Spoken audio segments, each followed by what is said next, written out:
Hello everyone, it's Channin here for Waffle Flower Crafts. In this video, we're going to create two colorful backgrounds with one A2 panel from JJ's Rainbow Paper Pads, and we're going to combine them with the beautiful fairies from the Tooth Fairy combo set.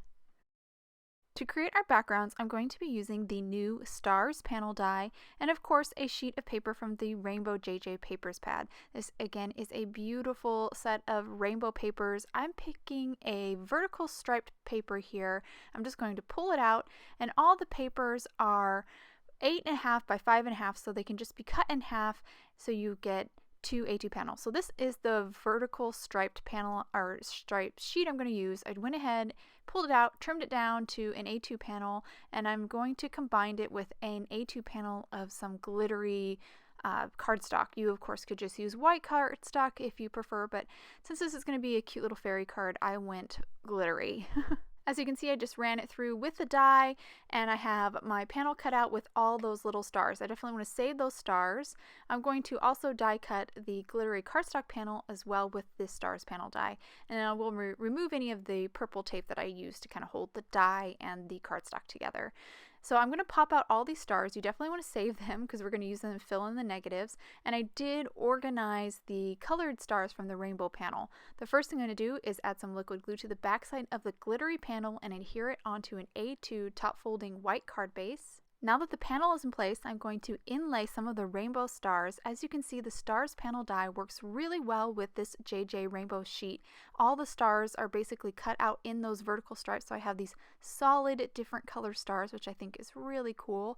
I'm going to start by adding some liquid glue inside the negative opening, and I'm just going to go in rainbow order here, just kind of how the vertical stripes are on the rainbow paper. So blue, green, yellow, orange, and pink. Now I'm going to switch it up a little bit. So instead of just going straight vertical lines of the colors, I'm going to do diagonal stripes of the rainbow colors. Once I finish this first little rainbow, the blue, the green, the yellow, here's the orange and the pink, then I'll start over again. So now this diagonal line is going to start with pink, the next will be orange, and then yellow, and so on and so forth.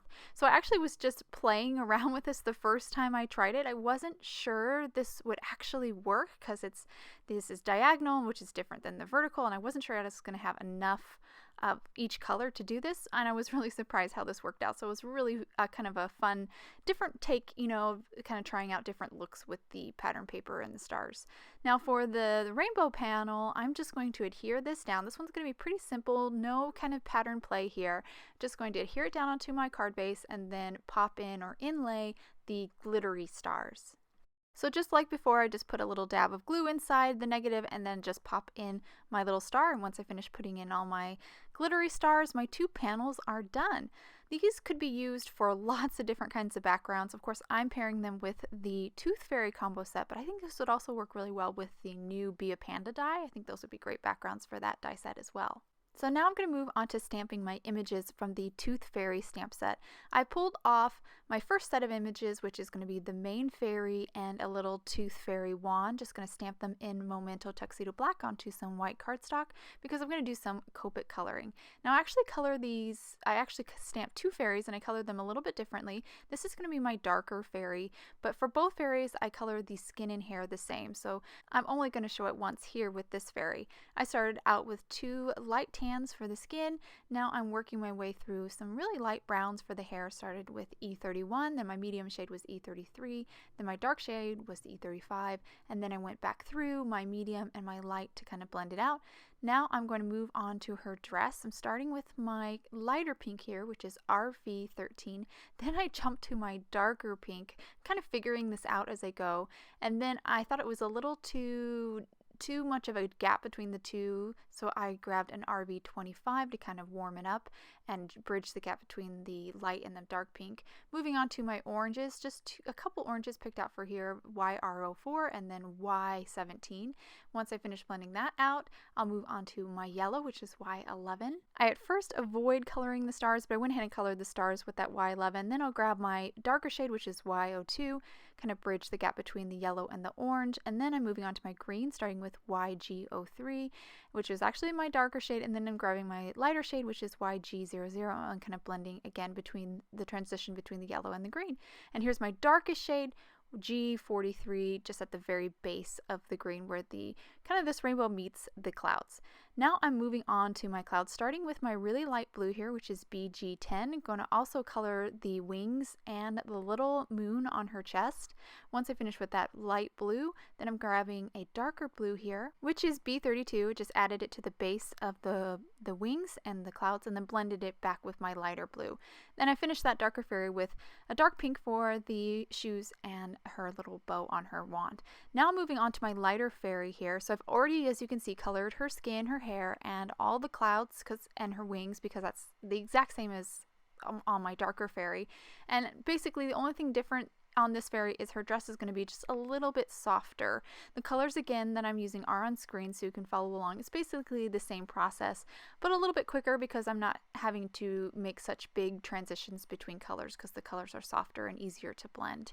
The whole reason why I ended up coloring this fairy a little bit differently is when I was originally designing this card, I colored that first fairy in the darker colors and I just didn't think it worked well with my glittery panel with the rainbow stars, which was the only panel I was going to actually create a card with at the time. Then I realized that I could actually create a second card with the rainbow panel and the glittery stars, and that the darker fairy actually worked really well with that panel. So I ended up using both fairies on and creating two tooth fairy cards. So now I'm going to move on to stamping my sentiment. The sentiment is actually attached to that arch of flowers. I went ahead and just took a pair of scissors and snipped the two separate from each other, so it was just easier to do. You could definitely keep them intact and do some kind of masking, but this was just a lot easier for me. And I'm stamping it here onto an oval die cut that I created with the new Classic Frames dies.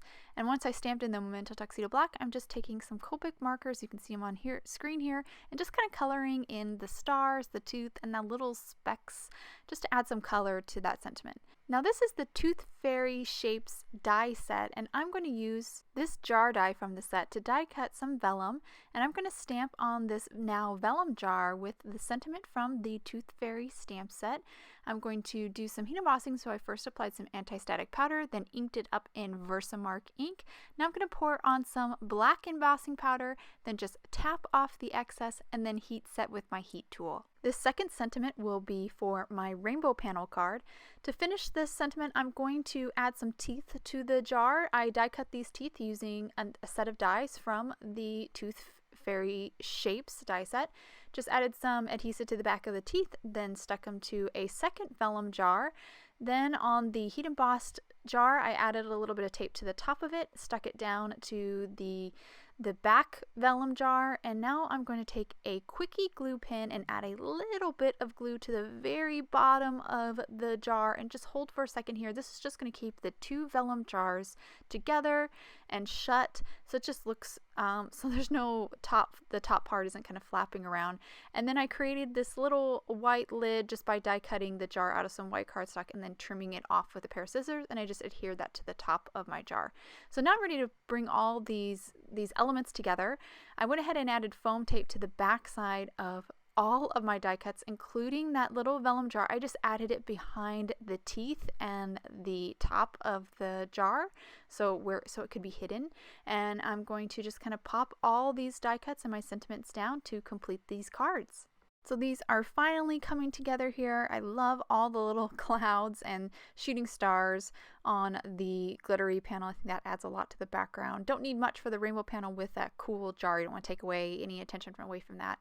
But there's one last thing I'm going to do here. I'm going to grab my quickie glue pen and color in with that pen. So basically add glue to the stars on her dress, and then I'll just pour on some glitter. That's just going to make those stars glittery. I'm going to repeat that process for my second fairy, color in all the stars on her dress, as well as the stars in the sentiment and the shooting stars. And again, once I add that glue from the quickie glue pen, I'll just pour on some glitter, and that will finally complete these cards. And I'll hold these cards up to the camera so you can get a good look at them. Here is my rainbow background card with my darker fairy and that really cool jar. And this is the more pastel-y one.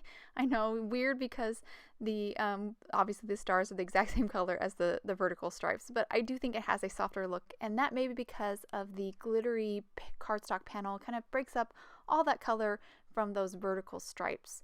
I hope you guys enjoyed today's cards and video. If you'd like any more information on the products I use, please head over to Waffle Flower, and you can follow us on YouTube, Instagram, and Facebook for more creative ideas. Thanks for watching and have a wonderful day.